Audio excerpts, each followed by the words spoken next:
अब डेकोरेशन के दौरान टाइगर, क्रैब और जैंग ने सभी बलून्स के अंदर प्रोपेन गैस भर दी ताकि वो धमाका करके गार्ड्स का ध्यान बटा सके और भगदड़ का फायदा उठाकर सुरंग तक पहुंच सके। अब उस शाम जब वार्डन अपनी स्पीच दे रहा था तब क्रैब ने इन बलून्स में धमाका कर दिया जिससे जेल के कंपाउंड में हलचल मच गई। अब इस मौके का फायदा उठाकर ये तीनों सुरंग के अंदर घुस गए और धीरे धीरे आगे बढ़ने लगे। लेकिन इस दौरान एक मेटल के टुकड़े ने जैंग के पैर को जख्मी कर दिया और उसके पैर से काफी खून बहने लगा। अब ये देखकर क्रैब ने उस चोट को एक प्लास्टिक से बांध दिया और ये सभी बिना रुके आगे बढ़ते रहे।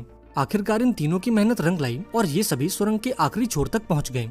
यहाँ इन सभी को एक बड़ी सी दीवार नजर आई जिसके दूसरी ओर एक विशाल समंदर था। इधर गार्ड्स को भी इस बात की भनक लग गई कि 3 कैदी जेल से कहीं गायब हैं और ये खबर मिलते ही उन्होंने इन तीनों को ढूंढना शुरू कर दिया। वहीं दूसरी तरफ इन तीनों ने अपने बनाए बॉम्ब से उस बड़ी सी गेट को उड़ा दिया जिसके दूसरी ओर समंदर था। इस सुरंग के ठीक नीचे एक नाव पहले से इनका इंतजार कर रही थी और इन्हें रस्सी के सहारे नीचे उतरना था। लेकिन एक बार फिर से टाइगर ने अपनी औकात दिखा दी और अपनी शर्ट के अंदर से एक चाकू निकाल लिया। दरअसल वो इन दोनों को मारकर इनके हिस्से का सोना भी हथियाना चाहता था। यहाँ उसने क्रैब पर हमला कर दिया लेकिन लास्ट मोमेंट पर जैंग बीच में आ गया और यहाँ इन तीनों के बीच जोरदार लड़ाई हो गई। यहाँ टाइगर क्रैब पर भारी पड़ रहा था और वो किसी भी पल उसे मार सकता था। ये देखकर जैंग ने कहा कि तुम ये सारा सोना ले जाओ लेकिन क्रैब की जान बख्श दो, पर टाइगर को इन बातों से कोई फर्क नहीं पड़ा